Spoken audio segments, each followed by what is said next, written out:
What's going on, everybody? Nido17 here, and today we have a long, exciting video ready to be pushed out. So obviously I tweeted out earlier in the week we were going to have the Famitsu article with Junechi Masuda's interview out later this week. Now I thought originally we were going to have this video out, or the article actually, on like Tuesday is what I was being told. I was talking to a few people and I completely forgot about translation and all that stuff. So it is now Sunday, a week from when I uploaded my last video, and the article is finally out, fully translated and all that stuff. So I apologize for the wait. It has been about a week, but news cycles just really slow, guys, and I'm not the type of person to just push a video out to push it out, or to just try and get like extra views or whatever the case is. I'm only going to upload content for you guys if it makes sense. Okay, so I'm not going to cover every single little thing. That's what Twitter's for. I'm here to cover the good stuff, and we got some good stuff. So before I jump into it though, guys, be sure to check out my pinned tweet here on the screen. We are at 394 followers, but more importantly, we're at 196 subscribers. If I get 4 more YouTube subscribers, we get this contest rolling. I hand out 3 $10 eShop gift cards to 3 random people. So again, thank you guys for participating. For those that already have, just follow the instructions here on the pinned tweet, and we will be rocking and rolling. Winners will be announced August 1st. Now, the Famitsu article is long. Okay, it is 4 pages long. Okay, there are some redundant questions, so I'm not gonna cover every single little question. Like, I'm not gonna read every single question. I will read the ones that are pertinent. Now, I've already read the interview. I've read all the questions, so I kind of know from a pacing standpoint what we should be kind of talking about. However, I will have a link in the description below to the actual article, so you guys can read it for yourselves. Yeah, without further ado, let's get it rolling. There's some pretty good stuff in here. So, all right, so this is the article. Nintendo Everything actually posted it. They seem to have the entire translation. If there are some translation issues in this article, Nintendo Everything kind of just missed it, but I think they did a hell of a job in at least making this completely readable. So, let's see here. In this week's issue of Famitsu, the Japanese magazine has a lengthy interview for Pokemon Let's Go Pikachu and Eevee director Junechi Masuda was brought in to discuss the new Switch entry in the franchise. Masuda spoke about the game's graphics, making changes to core aspects of the series, like removing wild battles, which was debated internally, the decision to use mechanics from Pokemon Go, and more. We also have the full comments on Masuda speaking about the 2019 title, which we reported on earlier this week. So, publishers are going to continue to ask the question about the 2019 game, and they're going to continue to get the same answer. We are in the marketing cycle right now for Let's Go Pikachu and Eevee. That is going to be the main focus. I really wish people would stop asking about it, because we're not going to get any details at all. However, we'll get into it at a later time. So, here's our full translation. So they start the interview off with, so you've already discussed this in a variety of places, but could you tell us about how you developed the concept of the 2 games? Now, this may be important to some people who are just kind of listening to this game by hearsay and aren't really following the cycle like I am, or like a lot of us are. Masuda, with the success of Pokemon Go, the Pokemon franchise's impact on people has increased greatly on a global scale. However, despite the fact that Pokemon Go events bring in a lot of trainers, not all of those people experience the rest of the Pokemon series. On the other hand, players who have enjoyed the mainline Pokemon games up until now may not necessarily be playing Pokemon Go. So, naturally, the driving force behind the development of Let's Go Pikachu and Eevee was bringing those 2 groups of people together in some way. Our approach could be best summarized by saying that our goal was to make a Pokemon game for everyone. So, people rage at this because they say, well, this isn't a Pokemon game for everyone. This is a Pokemon game for Pokemon Go players. No. Wrong. What he means by that is, like, if someone were brand new to the series and they were just picking up a console and playing with us, we should, me, you, and the people who play the hardcore games should be able to pick up a controller and say, look, here's how we play this game, here's how we play Pokemon, like, let me show you the ropes, let me blah blah blah. So the game that is for everyone, it's for us players, the handheld players, hardcore players, whatever you want to call it. It's for us too, but it's more or less for us in a way that allows us to familiarize ourselves with the experience or lack of experience that someone else has. So that's really what he means when he says a game for everyone. Like, we're going to breeze through this game. Like, the core players who know these games in and out, they're like, this game is not going to be any type of challenge. There's not going to be any learning curve. Maybe slightly with the go motion, if there's, depending on the lag and things like that, that's going to be the only turn. Other than that, I mean, we'll cruise right through it. But we are here to help the go players or lack of experienced players. Pokemon Go can't be played without some kind of smart device, right? Yeah, okay, we know that. You guys can read that one. This kind of game does certainly seem like it'd be optimal for parents and their children to play together. Right, for example, let's say a parent and child go out to play Pokemon Go together. After they come home, they can bring the Pokemon they caught in Pokemon Go over to the new Let's Go games, only once you reach Fuchsia City. They caught in Pokemon Go over to the two Let's Go games and continue playing together on the living room TV. That's the kind of natural blend between Pokemon and the flow of everyday life that we considered over the course of the game's development. It just isn't about the experience of throwing a Pokeball, but being able to play and experience Pokemon as a part of everyday life. I really wanted both fans of the mainline series and fans of Pokemon Go to be able to get a taste of that. Again, to put it frankly, we wanted to make a Pokemon game that all fans could enjoy. And he means in all aspects, like he's referring to your rhythm in playing games, your the way things tie into each other. He wants everything to be smooth when it comes to Pokemon. So that's why he's decided to link the two games, among other reasons. Shorter development time for these games, I want to say it was 2.5 years. This game took to develop, and they've done a pretty kick-ass job for it only being 2.5 years development time. So I'm just saying. Alright, let's go down. So in attempting to implement that kind of gameplay, what kind of challenges did you face? Holy shit, this is the longest month. Well, we had to update the graphics without making them too realistic. Oh boy. So to some people that can come off as like, what did you just say? Because a lot of my eyebrows raised too. I was like, wait, what? So again, but it kind of goes back to what I've been saying and a lot of what some other people have been saying too. The game's art style is that way for a reason. Okay, they could have very easily said, you know what, this shit's gonna be Persona 5 graphics, or yokai, since everyone seems to be comparing the two. But it just wouldn't make much sense. Imagine having like that art style with the very simple mechanics of this game. It would be extremely underwhelming. People would say, oh, it's a waste of art. It's a blah, blah, blah. You wouldn't be able to win either way. So it was on purpose. The art style was on purpose. Is it frustrating? A little bit. But that's what next year's game is for. So take it for what it is, not with a grain of you know what. We wanted to maintain the game's fantastical elements so as not to surprise any parents who may be watching, for example, which is weird. So basically, he's saying he wants parents to know they're playing Pokemon, not Grand Theft Auto 5. For instance, we pictured a child playing the game in the living room while their mother's watching from the kitchen and needed to seem like the kind of game that would give her peace of mind.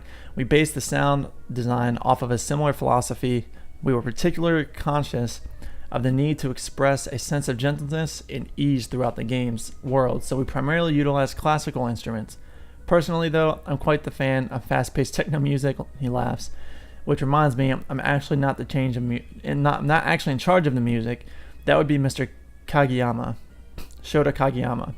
Rather than having a specific direction that he composes the music into coordinates to, he primarily focused on what he feels would be comfortable for players to listen to while playing the game. As for the actual hardware aspect of the game's sound design, the number of things we're capable of musically have increased dramatically. We're capable of more technically... That's right. Okay, that's weird. We're capable... Translation issue, probably. We're capable of more technically, so... Oh no, I just read it wrong. So much so that we think players will be able to feel the music on a more profound level than before, so please look forward to it. That's really interesting. The Switch basically opened up a lot of doors from a music standpoint because you have high definition sound now. You don't have this, shitty ass quality like the 3DS. No, the 3DS didn't have shitty quality, but you guys know what I'm saying. So I think that's cool because we all know Masuda's passion is music. Like he loves, like that's his favorite thing to do, and that's pretty much what his role is on every game. He's not always the director. Omori was the director for Sun and Moon, and Omori was the director for ORAS. So that you definitely can tell the direction of games that he goes in, and then the way that Masuda goes into it. They are similar, but they are very different too. So I think it's interesting he's taking a step back from the music. A life where Pokemon always has a presence, even just thinking about it is exciting. We created the 2-player mechanic with that blend of Pokemon and everyday life in mind as well. It isn't limited to parents and their children, of course. Siblings, friends, significant others, a whole host of people will be able to play together. Me and my wife are going to play this game, and I think I went over this. She just wants to use Charmander. I said, well, you're going to get to use Charmander up to level 16 because I ain't keeping the damn Charmander the whole game. But she'll play with me, I'm sure, and I'm sure there's a lot of people like Joe Merrick and his wife will probably play the shit out of it. For female hardcore players or younger kids or people who really don't play these games every single day but still want to play it with their spouse or whatever, I think the more handheld type players that want to play aren't going to really enjoy the co-op experience because they don't have their own team. So to the people who don't really play it that much, I think they'll have fun just using, my team if someone playing with me, or whatever the case is. Let's see. Beginning with the actual capturing mechanics, you seem to be utilizing many of Pokemon Go's mechanics in a variety of places. What do you aim to accomplish through this? We're incorporating the best mechanics from both the core games and Pokemon Go, so that way both groups of players can enjoy a fresh experience. Although it seems like the games are based around Pokemon Yellow version, there are elements of Pokemon Go as well. We tried to find a happy medium between the interesting features of both games and ended up pursuing what you see now. Makes sense. Incorporating elements from Go is quite groundbreaking. It must have taken a lot of change. I think these two answers are interesting. Masuda, it was a daunting task we took upon ourselves for sure. There was considerable debate within the team concerning the absence of wild Pokemon. Omori did not agree with the mechanic at all. That was revealed. That's interesting because he's high up in the chain when it comes to Game Freak, and he was not adamant about this change at all.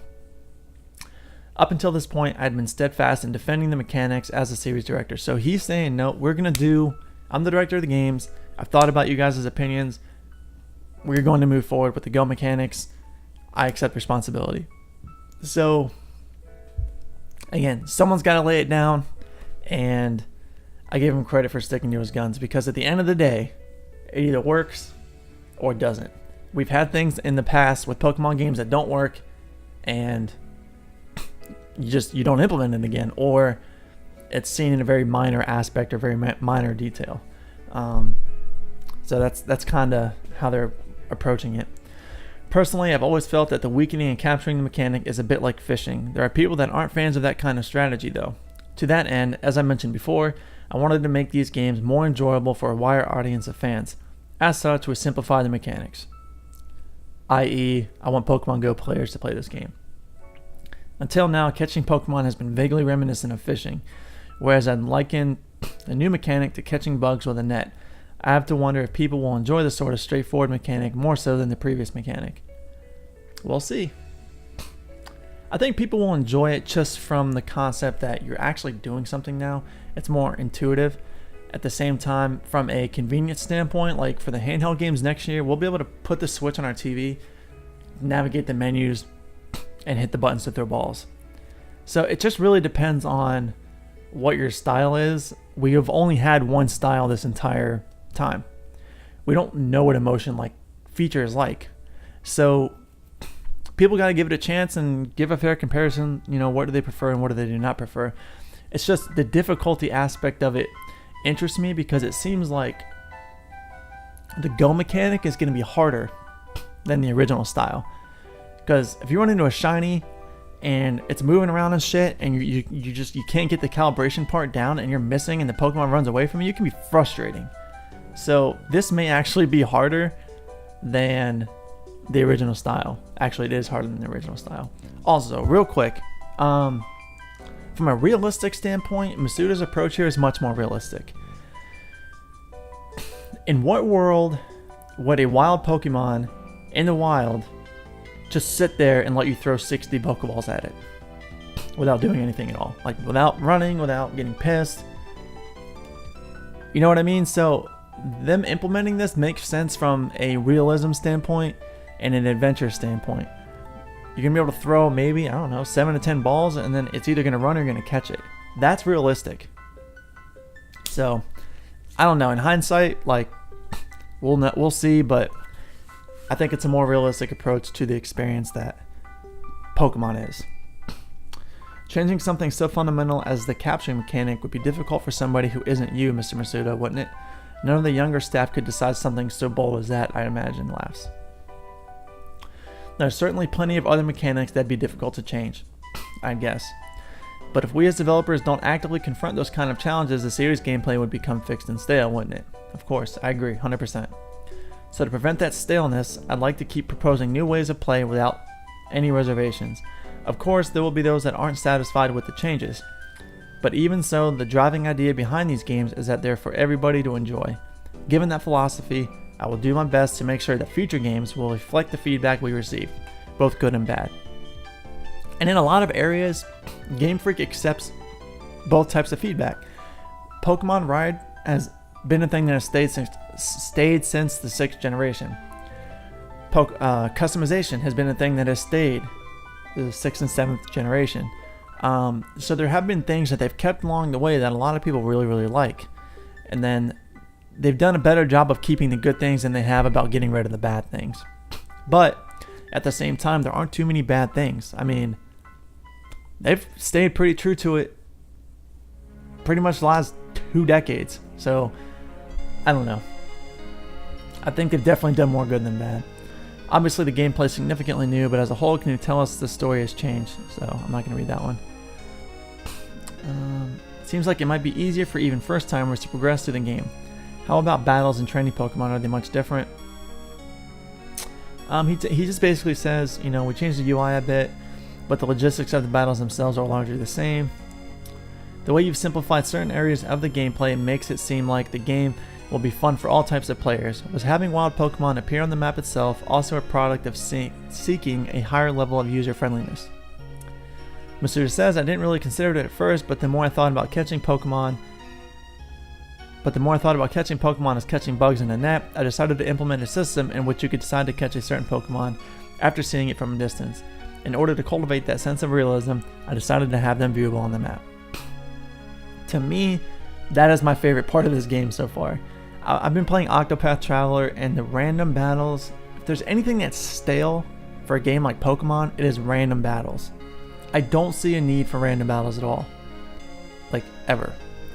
Pokemon is supposed to be a game where you live with Pokemon. Like, Pokemon should be all over the place. So, that's how it needs to stay, in my opinion. The 2019 game needs to have Pokemon in the overworld. Forget random encounters. Obviously, when they spawn, you're going to need, like, a random generator to spawn rare Pokemon and things like that. I get that, but running in the grass with wild random battles, please, no more of that shit. I'm over it. And it kills the experience because all you do is use repels and run away. Nobody goes out there on their first playthrough of the game and just catches every Rattata they see, catches every Pidgey they see. It's not realistic. It's not how it happens. So take away random battles, please. That'll definitely strengthen the bond between you and your partners too. This seems like kind of a game you could easily get lost by just watching each Pokemon's behavior. Let's see. I'm not going to get into the red and blue auras surrounding them. Basically, if there's a red aura around a Pokemon, it's bigger. If there's a blue one, it's smaller. You get more experience for catching bigger Pokemon than you do for small Pokemon. Very simple.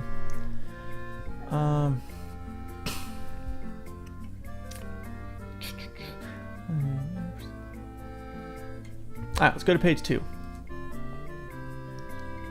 Making progress. I'm sorry for the pronunciation. I know I probably jacked this up. Ao Yuki-san is voicing the player's brand new partner, Eevee. This is a very interesting. This was probably my favorite part of the interview. Okay, so he says, in Pokemon Yellow version, your partner, Pokemon Pikachu, could walk alongside you. In this newest iteration of Pokemon games, you can choose either Pikachu or Eevee depending on which version you buy. Can you tell us a little bit about why Eevee was chosen to be one of the player's potential partners. One Pokemon Yellow version, Eevee is the first Pokemon your rival chooses. But truth be told, in the end, it was the depth of fans' love for Eevee that prompted a choice. A lot of fans send me pictures of Eevee that they themselves have drawn. Sometimes they're even cuter than the official art. Laugh out loud. The fan support was particularly evident on November 21st, which we've declared to be Eevee Day, a day celebrating the Pokemon and its evolutions. The celebration really reached a lot of fans. When you see one, you can't help but be excited and wonder what it's going to grow up into. It radiates the same kind of cuteness as a baby, I think. In the end, that cute charm that Eevee exudes is what cemented the decision. And then he says, I definitely didn't want fans to be disappointed by the choice, so I had to do a little bit of research. They ask what kind of research. He says, first I talked with those in the office that really liked Eevee and found out what about it fascinated them. I learned quite a lot actually. For instance, when I asked what contributed to the infant-like cuteness, a lot of people mentioned how fluffy its neck and tail were. At any rate, I desperately tried to make it as cute as I possibly could. It's thanks to the fans that Eevee is where it is now. So that's pretty cool. To get more into Eevee, Eevee truly is well loved. By the way, since Pikachu was voiced by Ikue Otani-san, in the most recent games it is in the anime, does Eevee have its own voice actor? Masuda says yes. Ao Yuki-san is the voice of Eevee. Thankfully, Yuki-san really loves Pokemon and brings an amazing energy to the role. She had previously shown up to an event coordinated around Eevee, and we were left with the impression that she really liked it. In truth, this is the cool part. We actually decided on Eevee's voice through an extensive audition. 108 people showed up to try out for the role. Dude, I didn't even know things like that happened for these games. I thought they just had a set person or a set sound that they had from previous games or projects, and they used that. I did not expect to read that they had a full-blown audition for this. Like, you have to be really expecting a certain sound, because if you heard Eevee's cry, in some cases he sounds like, I don't even know, dude. Like, he just sounds weird. Like, he says like, E-boy. I'm like, what the fuck? He's not even saying Eevee. He's saying like, it sounds like he's saying E-boy or something. I don't know. It's just weird. It's weird, but I thought that was cool. At first, we judged simply based on the voice without knowing the actual names of the voice actors, and so it was Yuki-san was the only candidate that made it until the end. It's a big-ass competition. Okay, let's see. They talk about the difference between male and female Eevees.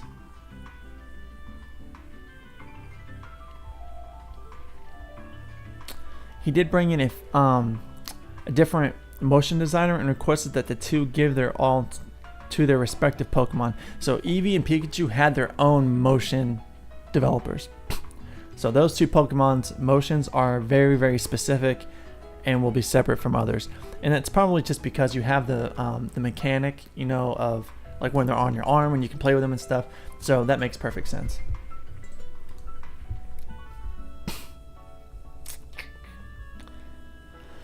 Alrighty. This stupid ass advertisement. Please tell us about how you implemented Pokemon Go and its mechanics in the Let's Go games. When did you come up with the idea in the first place? Man, this is an exhausting topic. Oh my gosh, dude. Yes, they have Go mechanics. Can we stop asking about it? It's frustrating because what more do you want the man to say? Like, where did you get the mechanics from? Well, 800 million fucking people play Pokemon Go. That's where I got the idea from. We have motion controls with a Switch. Like, duh. Please stop asking this question. It is so redundant. Like, I don't want to hear this question anymore. Where did you come up with the idea in the first place? Oh, good lord. In fact, an interview with our magazine a few years ago, you mentioned something pretty close to it. Is it something you've been working on since then? Masuda says, really now. In any case, I'd been thinking about some kind of mechanic in which you'd connect your Nintendo 3DS and your smartphone, but that ended up proving to be a bit too complicated. That would have been a shit show, man. The DS could not handle that. At the time, I thought there were a lot of people looking to have more fun while exercising. What? so I figured I could manage coming up with something simple that revolved around that. There wasn't much we couldn't do. In fact, there were a lot of methods that players could set their preferences through initially, such as connecting through the internet through a computer and the like.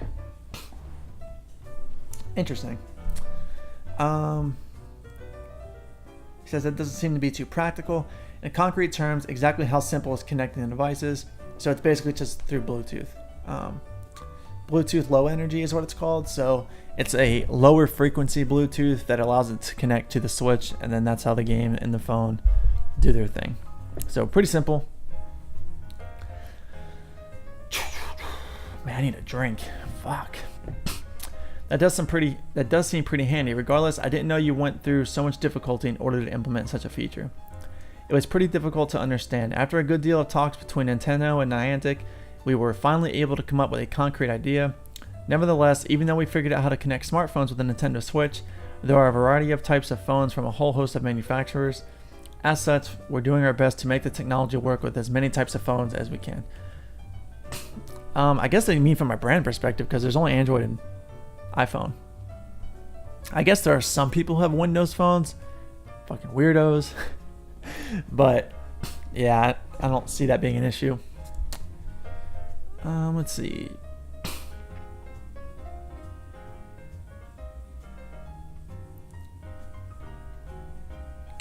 Can you tell us about anything? So they ask about Pokemon Park. There's not really much to talk about. Speaking of, will Pokemon maintain their CP value after being brought over into the Let's Go games? Masuda says it has to be recalculated to fit with the games, so no, a Pokemon CP will not necessarily remain the same. Pokemon with a high CP value in Pokemon Go will have a relatively high level after being brought over to Let's Go games. So if you have a Zapdos with a CP of like 1900 and Go, it's probably going to be like a level 50 Mon. Like it's going to equate higher the CP, the higher the level, basically, which is what we expected.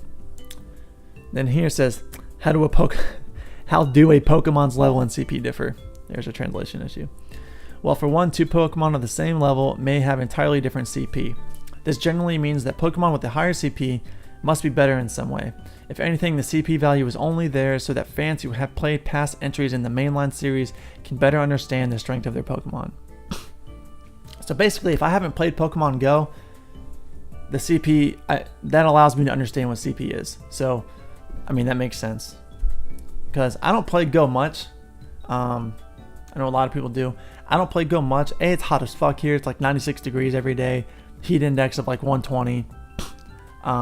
Now's not suitable weather for Go for me. So I don't go out there, and I never have any luck. Like, people find shinies, they do all these raids and stuff, and it's like I just don't have shit around me, so it's kind of frustrating. There's a town area that's got a lot of stops and stuff, but I don't know. I can't stay out there for 3-4 hours. Like, I don't have phone battery for that shit either. So I don't get into Go too much, but it is a fun game. Let's see.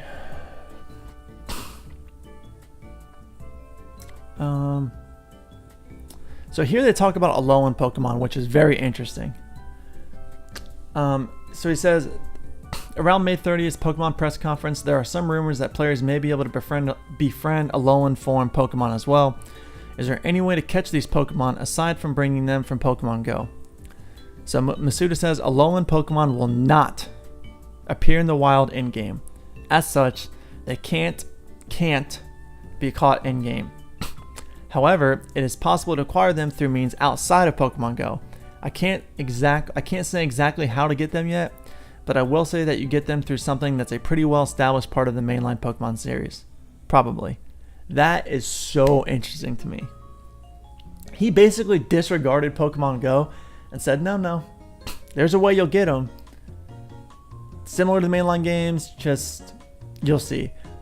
If we can go to Alola, my dude, like, how else would he, like, what else would he mean? You guys give me your thoughts on that, because that's the ambitious conclusion, right? Post-game Alola. That would be cool as shit. But I highly doubt it. As he said, this game hasn't changed much from the original Yellow games. But at the same time, I don't know what he can mean by that. So, I don't know, maybe if you catch a Pokemon a certain time of day, its form changes. I don't know. You guys let me know.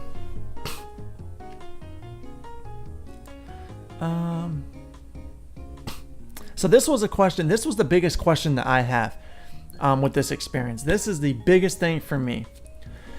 They say, I see. It laughs. I suppose that means that you can somehow get them even if you don't play Pokemon Go. By the way, what about the Pokedex? I think that players who have already caught all 151 Pokemon in Pokemon Go would be able to just transfer all of their Pokemon through the Go part to complete their in-game Pokedex. For instance, what do you think about that?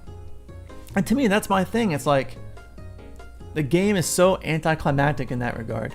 And his answer doesn't really clarify it. Actually, it will only be possible to bring Pokemon over from Go after reaching Fuchsia City. Until then, you'll have to use Pokemon that you catch in game, so even players who have only played Pokemon Go will be able to enjoy the game. Again, it'll be a great deal of fun to play through, so do your best to catch them all. I mean, on the last page, I'll relate this to something because there's another question related to this aspect, but it just seems pointless to me, even though I get it. Like, the Pokemon Go players, they put their work in. They got the Pokemon. Like, so rightfully so, they should be able to transfer them over. However, what motivates you to keep playing the game if you can transfer them all over and you're done with the Pokédex? Like, from that point on in Fuchsia City, your main objective at that point is to just collect badges and game over. I hope it's not that simple. I hope there's twists and turns. We can only wonder what's in store for us. We'll be paying close attention to the game's actual contents. He says, again, I can't really say much, but if you catch all of the Pokemon within the Kanto region, something good is bound to happen. That gets me so excited. Like, that gets me so pumped up. Like, we're going to find out what it is before the game comes out, because it's going to be part of the marketing cycle. But at the same time, it's like, if you catch all of the Pokemon, what will be your reward? So I'm thinking, my ambitious way of thinking, I'm thinking, if you catch all of the Pokemon in Kanto, you may get a special ferry ticket or something, and you can go to maybe a part of Alola or an island that's similar to Alola that you'll be able to catch low-end Pokemon. I don't know, but there's going to be something really cool based on what Masuda's saying here, so that gets me really excited for a post-game. So here they talk about the 2019 Pokemon game.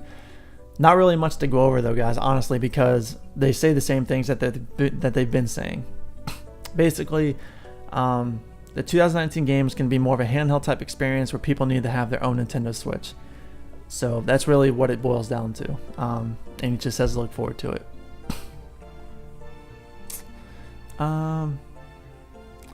They talk about the Pokemon Go Summer Tour. They talk about Chicago, the Let's Go Day that they had. He just says that expanding the game on the Nintendo Switch, the core series, has presented new challenges. Here it's just where they talk about the handheld feel. So the 2019 game is meant to have a more handheld feel than the Let's Go games. So this is the question everyone's been asking. Will you be able to bring Pokemon over from the Let's Go games to the 2019 title? I think you will. I don't see why you wouldn't because of this answer. There have been times where you couldn't bring Pokemon over from previous titles, and I imagine that created some bad memories. I want to try and change that if I can. Obviously, he can't give a hardcore answer right now because they're not talking about the 2019 game right now. So to delve too much into it, even to that regard, wouldn't benefit Game Freak's marketing at all. So they're not going to really give a hard answer on that yet. But as we come around January, February timeframe, they will. So just be patient, guys. I'm pretty sure they'll find a way to do it. They're very big on adventure with this game. I can't see you like adventuring through all of Let's Go and then just losing that connection and keeping it withheld to one game. So I don't see that being the case. Great. Now, do you have anything to say to the fans who are eagerly awaiting the release of Let's Go games? It's pretty much a generic statement. I think it is funny. He does say, please enjoy the game as much as you can with your family and friends. If you're saying to yourself, I don't have anybody to play these games with, don't worry, the games are still fun to play alone. If you ain't got no friends, play that shit by yourself. But that's pretty much it. That covers the entire article. Yeah, I mean, my overall view of this is, again, and I keep the same opinion that I've always kept. You have to take this game simply for what it is. It's a simple game. It is a fun game. It is a very intuitive game. It's got new aspects that we've never had before because the console itself is different than consoles we've had before. So with that being said, what's so funny about this game is, and me and my buddy Derek were talking about this, every time we read something about these games, we get more and more concerned. Well, the majority of people do. I don't. But then when you see the game, like a new trailer or something, you get excited. And it's like they're balancing each other out. Like when you read about it, you're like, oh shit. And then when you see the trailers and stuff, you're like, damn. Riding an Arcanine, like what? Like, so I think overall, people need to understand when you have had an evolution of consoles from the original Game Boy all the way to the 3DS, when you've maintained the level of consistency that Masuda has and Game Freak has that long, while making changes over the years, good or bad, they've been consistently good over the decades that they've done these games. They have made some minor mistakes, and they have made some somewhat significant mistakes in the past, but they finally have a chance to do something with a very strong console, and they're implementing that change and taking advantage of the system's abilities. Before these games were ever even announced, we all suspected from the get-go that motion controls would be a thing because Game Freak doesn't want to waste its assets. So again, to me, from an understanding from an artist standpoint, Junechi Masuda and Game Freak, they're artists, they're developers. Yes, they're fans, but they're artists and developers first. So they have to stay excited about what they're doing. And he talked about the games being stale. He doesn't want the games to be stale. He wants there to be new things every time. And I am completely excited about the fact that they want to continue to make changes as they go and try new things. Like, it just, I guess some people don't put themselves in Masuda's shoes, but really try to do that. Because you have to understand, this game has been around 20 years. And they've been trying to think of new ways to make these games interesting every single year. They come out with a new game almost every single year. I think there's like 6 years throughout the 20-year period where they didn't come out with a game. Think about that. Over a 20-year period, you have about 5 or 6 years where you didn't make a game because you were working on the one that you're releasing the next year. So guys, please, I just ask, wait until we see and hear more. Okay? Continue to follow the news, continue to follow the marketing cycle, and make your decision based off your experience. Do not go with social opinion on these games. Do not make an opinion of these games just because you read some PokeTuber or somebody online who has a good following and take their word for it. Screw that shit. Come up, form your own opinion of these games. Just like you would if you were to go watch a movie. I don't go on Rotten Tomatoes, oh, that's got a bad review, I'm not going to watch it. To me, that's stupid. I need to make my own opinion and judgment myself. So again, guys, please, please, please, understand, put yourself in their shoes, wait till the game gets closer to an announcement, and we have a lot more information.